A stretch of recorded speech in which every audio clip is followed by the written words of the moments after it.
बिस्मिल्लाहिर्रहमानिर्रहीम, अस्सलाम वालेकुम। इस वक्त हाल ये है कि इंडिया के अंदर कोई चाहे मुस्लिम अदाकार हो, गैर मुस्लिम हो, हिंदू हो, जो मोदी के एजेंडे के खिलाफ जाएगा उसका सत्यानाश कर दिया जाएगा। फ़र्क नहीं पड़ता वो मुसलमान है, वो हिंदू है या कोई भी है।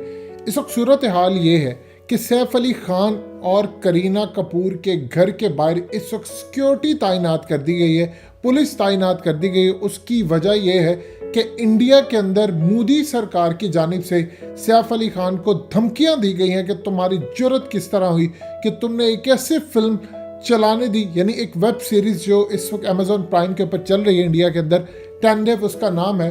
उस फिल्म या वेब सीरीज के मुताबिक असल में वो कहते हैं कि तुमने हिंदू जो गॉड्स हैं उनकी तौहीन की है। मजीद डिस्कस करने से पहले इस वीडियो को लाइक करें, हकीकत टीवी को सब्सक्राइब करें और बेल आइकन पर जरूर क्लिक करें। आपको वो क्लिप सुनवाएंगे जिसके अंदर आपको पता चलेगा और आपको बैकग्राउंड बताएंगे। असल में वहाँ पर किसी की बेइज्जती नहीं की गई, शिवा की नहीं या कुछ भी। उसमें दिखाया यह जाता है एक करेक्टर होता है, एक शख्स, वो ज़ीशान हकीकत में उसका नाम है, लेकिन उस फिल्म के अंदर वो बेसिकली शिवा का वो एक स्टेज के ऊपर रोल प्ले करता है और वो गालियाँ निकालता है।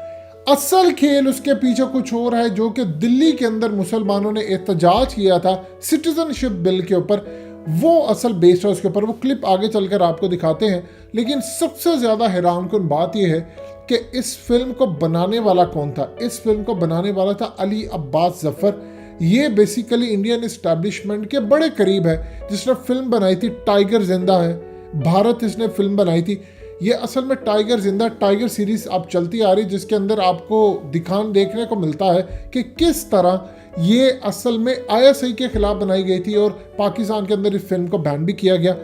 अब सूरत हाल क्या है, सैफ अली खान यानी उसके घर के बाहर सिक्योरिटी तैनात है। वजह क्या है? ये वो सैफ अली खान है कि जब वो फैंटम मूवी बनाता है, उसमें किरदार अदा करता है जिसके अंदर दिखाया जाता है कि पाकिस्तान के अंदर ये लोग घुसकर मारते हैं।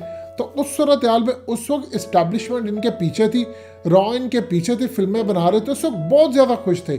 आज औकात ये है कि ज़रा सा मोदी के खिलाफ गए हैं तो उसके बाद सूरत हाल ये हो गई है कि अपनी जान के लाले पड़ गए हैं, सैफ को भी और करीना को भी। पहले इनके बेटे के खिलाफ एक कैंपेन चली थी कि उसका नाम तैमूर क्यों रखा गया है, क्योंकि करीना कपूर का ताल्लुक हिंदू मज़हब से है, सैफ अली खान मुसलमान है। ये जो मुसलमान होते हैं असल में ये नाम नेहाद मुसलमान होते हैं, इनका इस्लाम से कोई दूर दूर तक कोई ताल्लुक नहीं होता। नाम सिर्फ इन्होंने रख लिए हैं कि पीछे से कि नस्ल चलती आ रही है, वरना इसकी बहन ने भी शादी की है एक गैर मुस्लिम से। इन लोगों का कोई किसी तरह का इस्लाम से दूर दूर तक कोई ताल्लुक नहीं होता। अब सूरत हाल क्या है, अब ज़रा ये क्लिप सुनिएगा। आप एक दफ़ा ये क्लिप सुने, फिर उसके बाद आपको एक्सप्लेन किया जाएगा कि असल खेल क्या है। और इन लोगों ने जो इंडिया के इस्टेब्लिशमेंट के अंदर इस वक्त डिवीज़न पैदा हुई है उसके खिलाफ जो मामला जा रहे हैं, ये असल में उसकी धमकी है। पहले एक क्लिप गौर से सुनिएगा, फिर आपको एक्सप्लेन करते हैं कि असल हुआ क्या है कि इनके घर के बाहर इस वक्त सिक्योरिटी तैनात है, कि उनकी जान को इस वक्त शदीद खतरा है और किससे, बीजेपी सरकार से, RSS से और इंतहा पसंद हिंदुओं से। इस सुनिएगा जरा क्लिप।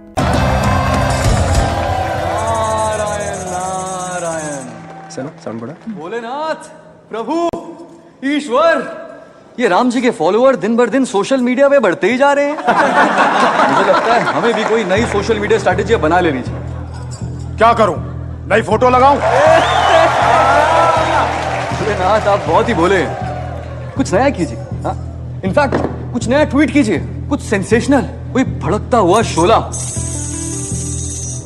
जैसे कि हाँ, कैंपस के सारे विद्यार्थी देशद्रोही हो गए, आजादी आजादी के नारे लगा रहे हैं। आजादी?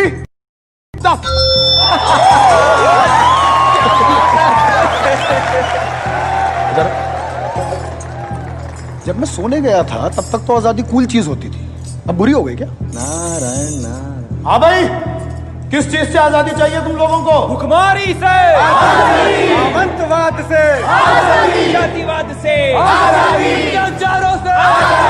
हाँ हाँ, मतलब देश से आजादी नहीं चाहिए, देश में रहते हुए आजादी चाहिए। भाई इनको समझाओ ना कि जियो, लेकिन हमें भी तो जीने दो।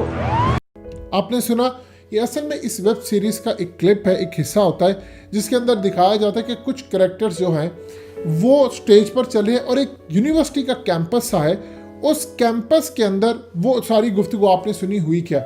असल में हुआ यूँ था कि पिछले साल आप जानते हैं कि दिल्ली के अंदर कितने फसादात हुए, दिल्ली के अंदर लोग मुसलमान सड़कों पर आ गए थे और ये सूरत हाल हुई थी कि इनको नाम दिया गया था बीजेपी की जानिब से टुकड़े टुकड़े गैंग। यानी टुकड़े टुकड़े गैंग का मतलब ये है कि आप मुल्क के टुकड़े करने वाले हो।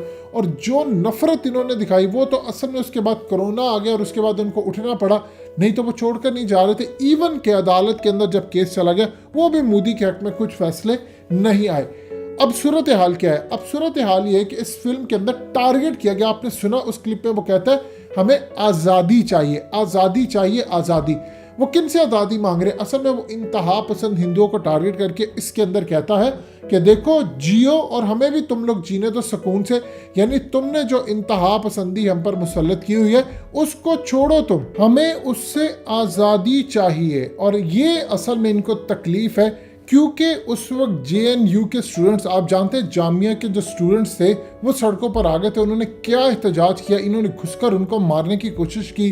दिल्ली के अंदर बीजेपी के गुंडे, पाकिस्तान ने असल में यूनाइटेड नेशन के अंदर एक एप्लीकेशन दी है जिसके तहत RSS को दहशतगर्द डिक्लेयर किया जाए और इसको कालादम करार दिया जाए। ये पाकिस्तान ने कहा। इंडिया के अंदर सूरत हाल ये है कि इंडिया के अंदर भी मामला इतने ख़राब है। देखिए सैफ अली खान हो या करीना हो, ये लोग किसी को नहीं बख्शते। अब आमिर खान का हाल देख लीजिए, जब वो गया था तुर्की के अंदर उसके खिलाफ अभी तक केस दायर है। सैफ अली खान जो कि पाकिस्तान के खिलाफ फिल्मों के अंदर कारकर्दगी दिखाता रहा और उसके बाद इसको हिट करवाते रहे, उसके खिलाफ इस वेब सीरीज़ की वजह से इन्होंने लीगल एक्शन लेना शुरू कर दिया कि इसको बैन किया जाए। यानी पूरी तरह आप इंडिया के अंदर कहीं भी कोई बात नहीं कर सकते। और दूसरी जानिब देखिए अर्नब गोस्वामी, उसके बारे में इंडिया की इस्टेब्लिशमेंट के अंदर से ही चैट लीक कर होकर आती है जो मोदी को पैगाम है। और उसमें क्या है कि जी इनको बालाकोट का भी पहले से पता था उसको। इसके बाद जो पुलवामा ड्रामा हुआ वो भी सारे का सारा खेल था जिस पर इन्होंने कहा कि पुलवामा हुआ ये तो बहुत बड़ी आज हमारी जीत है और मोदी और वो जश्न मना रहे थे। ये असल में इंडिया की इस वक्त सूरत हाल पैदा हो चुकी है। और दूसरों को क्या काम करें? दूसरों को काम ये करें कि आप उनकी वेब सीरीज को बैन करें, उनको मारने के लिए इस वक्त सूरत हाल ये हो गई कि उनके घर के पास सिक्योरिटी तैनात है। ये इंडिया की तारीख में ऐसी कभी सूरत हाल देखने को नहीं मिली। देखिए अनकरीब आपको नजर आएगा। अब तो आपको नजर आता है कि शाहरुख खान का मामला हुआ, उसने जब बातचीत की तो उसके बाद कहा कि तुम यहाँ से निकल जाओ, क्या सूरत हाल, उसने कहा इंटॉलरेंस इतनी ज़्यादा बढ़ गई है मुल्क के अंदर। उसके बाद फिर जो शाहरुख खान का, यानी आप अंदाज़ा कीजिए कि शाहरुख खान वो अदाकार है जिसने इंडिया को अरबों डॉलर्स की इंडस्ट्री दी कई सालों के अंदर, और उसने पूरी दुनिया के अंदर जो इंडिया का इमेज बनाया, जो बॉलीवुड को इंट्रोड्यूस करवाया। और उसके बाद आमिर खान को देख लीजिए, चाइना के अंदर फिल्में कोई रिलीज नहीं करता था, इतनी बड़ी मार्केट है कि जितनी इंडिया के अंदर नहीं। यानी आप अंदाजा कीजिए दंगल फिल्म जो कि चाइना के अंदर रिलीज होकर 1500 करोड़ रुपया इंडियन रुपीस कमाती है, वो दंगल फिल्म इंडिया के अंदर इतना पैसा नहीं कमा सकी। उस आमिर खान को इन्होंने कहा कि तुम देशद्रोही हो, तुम ये हो, उसके खिलाफ केस दायर थे।